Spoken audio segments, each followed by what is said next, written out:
Hello and welcome to Entertainment Tech News. I'm your host, Amar Santos. Today on our show, we're going to talk to a City Tech alumni who spends her time teaching New York City youth creative skills in order to prepare them for leadership roles. She has 10 years of experience working with youth, and if that was enough, she has 20 years of experience as a hip-hop artist and a music producer. Our guest today is Sharon Miller, the founder of the Creative Youth Society. Welcome to the show, Sharon. Thank you, Maida. How are you?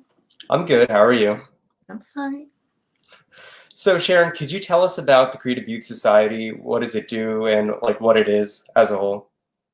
The Creative Youth Society, creativeyouthsociety.org, is a program that I founded that teaches disadvantaged youth, primarily dealing with homelessness, probation, things of that nature, poverty.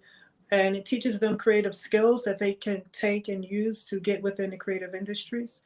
So each week they learn a new skill. So some of the skills they may learn will be furniture design, lighting design, fine arts like painting and sculpting, photography, visual merchandising and window displays, product photography.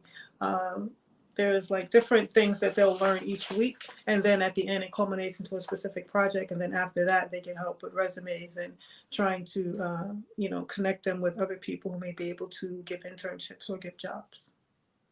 That's great. So what inspired you to create the Creative Youth Society? I started the Creative Youth Society unofficially a few years ago, and then I officially registered and everything last year.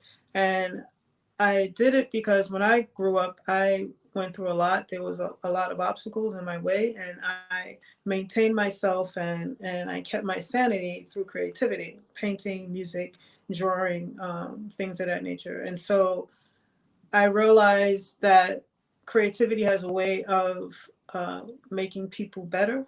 It's like therapy for people, and it also allows them to progress in specific areas economically. And so I wanted to create an environment where I can teach youth these creative skills so that they will know about these jobs that a lot of them don't know exist. And now everything is leading towards art, photography, graphic design, scenery, all of these things are becoming important now, especially now since everything is moving to a virtual platform. And so I don't want any of these youth to be left behind or left out. And I want them, to understand, the importance of learning the creative aspect of their careers. So what are the goals for the Creative Youth Society? Do you plan to accomplish anything in the long term?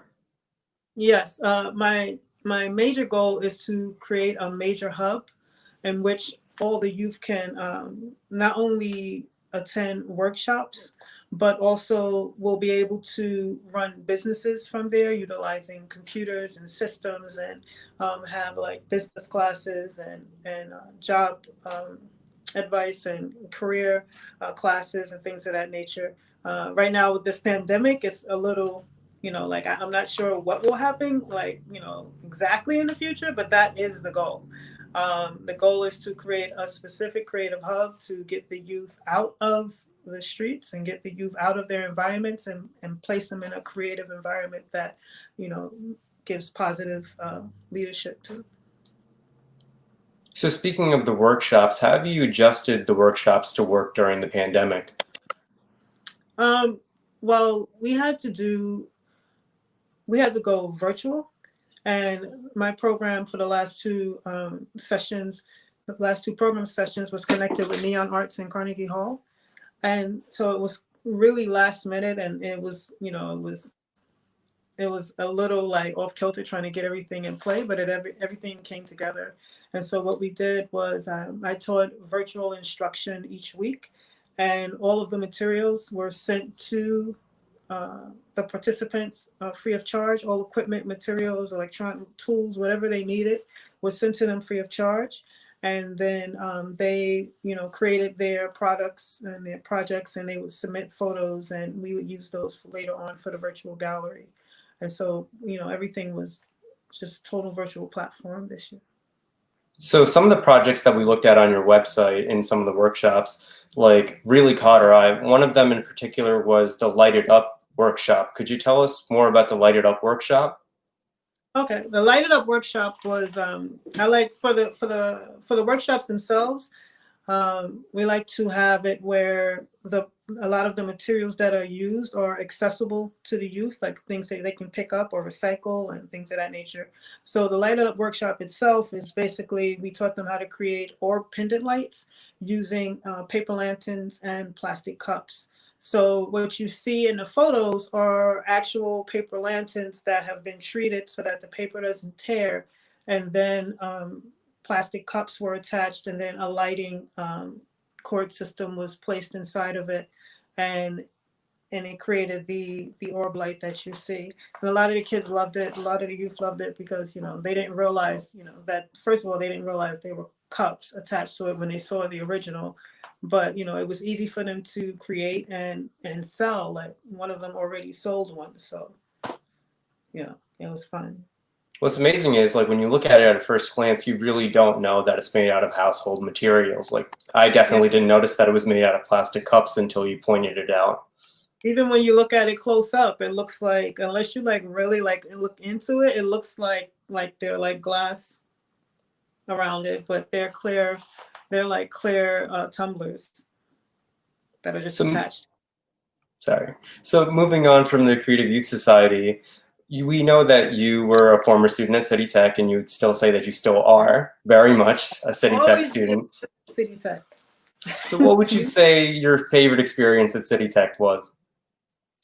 My favorite experience by far was the scenery class and the scene design.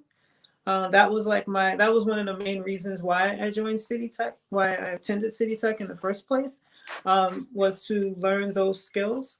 Professor McCullough, Professor Einbinder, Norma from scenery, like I learned so much. Oh, hello to Rudy.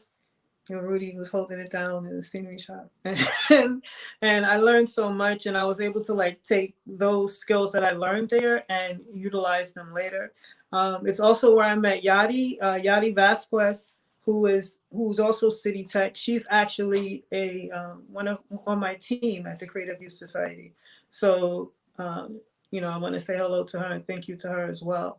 And I just, I just love the scenery, the building, doing the haunted hotel. That was really important for me because I got to see how everything was done from the back end, which I didn't, I never really knew. I've always wanted to learn, especially how show control works, the animatronics and things of that nature. Like those are technical things that I was not really aware of. The lighting, like everything came into play. And so it was like a really good experience, and I will never forget it.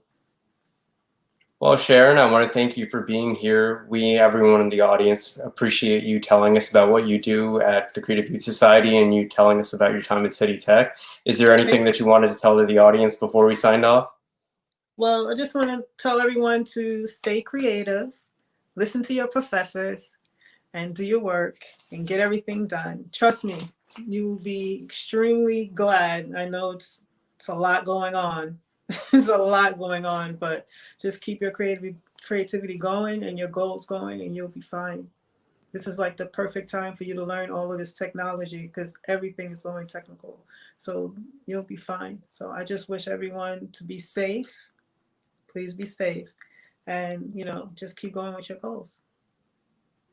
Thank you again, Sharon. You're and welcome. I want to thank everyone in the audience for tuning into Entertainment Tech News. Join us again on October 27th, where Eric is going to talk to Todd Robbins about the future of the Gravesend Inn Haunted Hotel. So remember, like and subscribe if you're on YouTube, and follow us on Twitch. Thank you again for joining. This is Amar Santos signing off.